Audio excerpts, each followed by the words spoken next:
Hello everyone and welcome back to my channel. Today I will practice something that I promised to myself that I will never do, and that is a wide body version for this diecast car, which as you know is a Volkswagen squareback.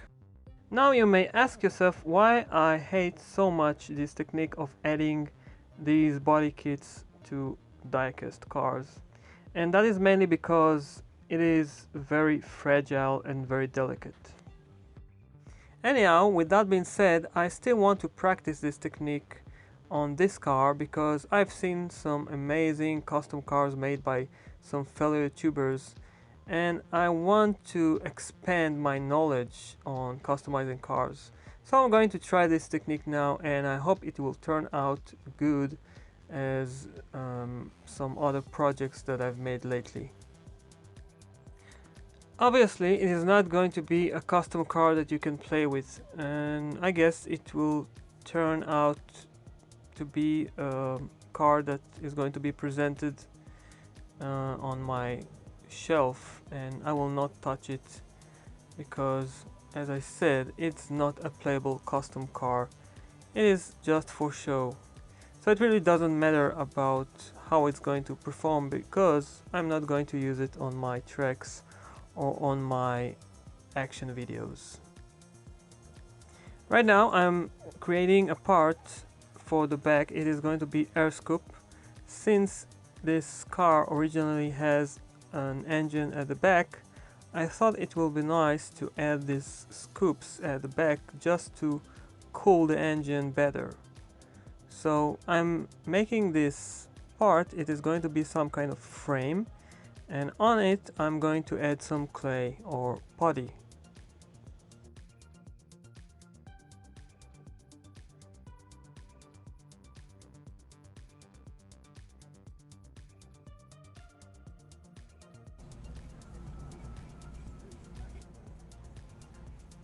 As you see, I'm preparing this putty and I'm going to apply it on each side of the wheel wells.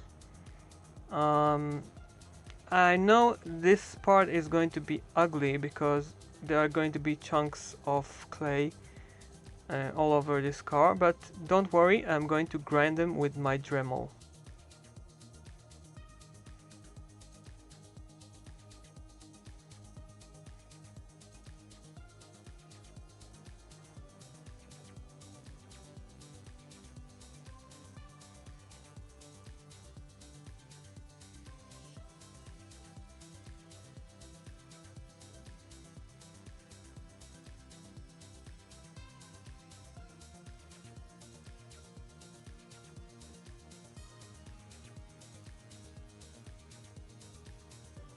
Like I said, it is looking like a disaster right now, and I'm pretty sure after I will grind them and shape them, they will look better.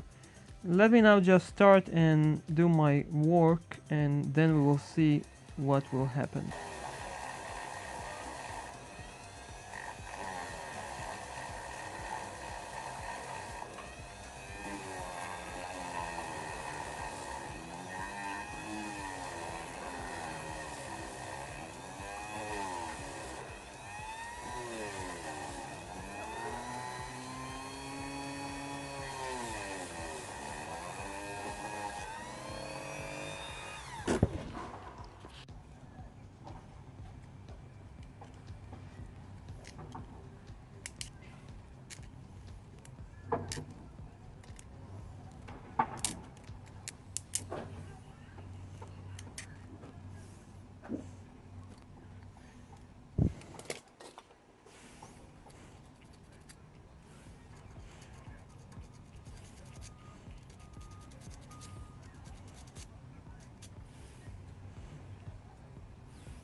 Well, it is starting to get the right shape.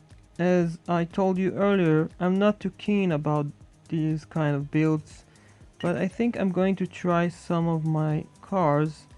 You may wonder why I've chosen these VW squareback, and that is because most of the builds I see are of JDM cars, and none of them were these old VWs.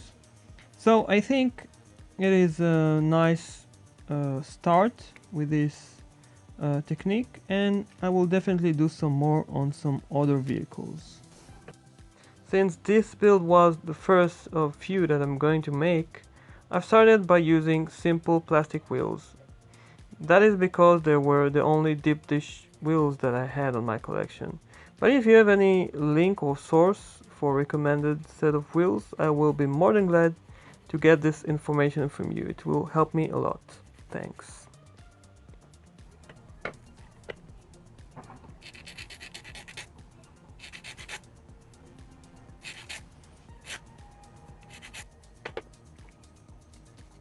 I'm sorry about misfocusing right now, but as you see, I'm just trying to shape the fenders so they will look the same on both sides.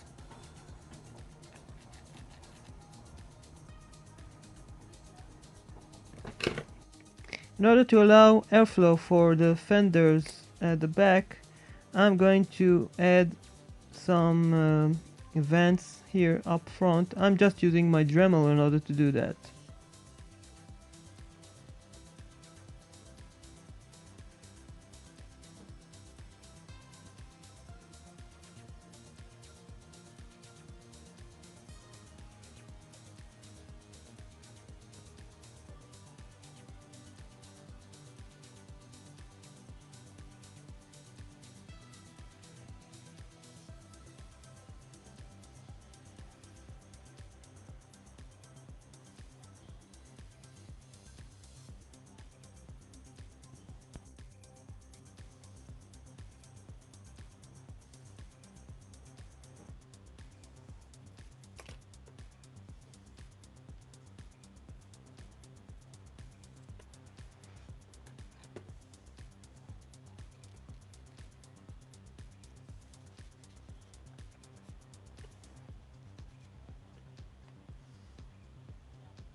Now let me show you the car after I'm done shaping the bumper up front. You can see that I've added a spoiler at the back. It is made from the same material.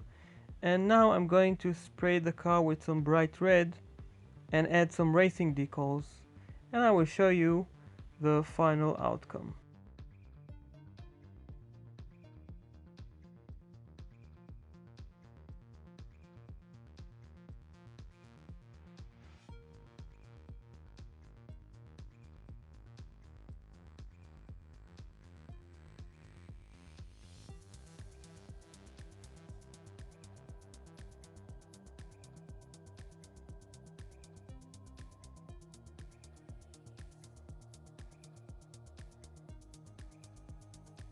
And here's the car.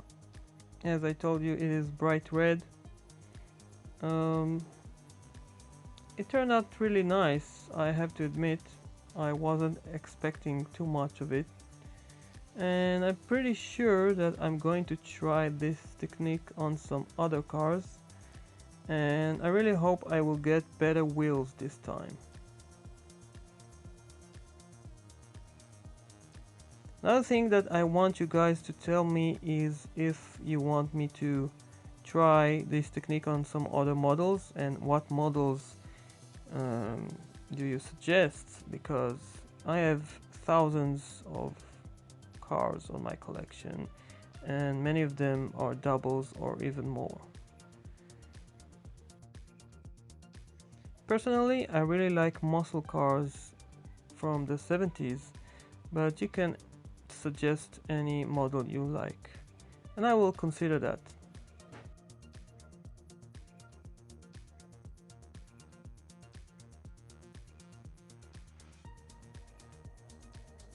Okay then guys, I will see you on my next video. In the meantime, take care and I will see you soon. Stay safe. Bye bye.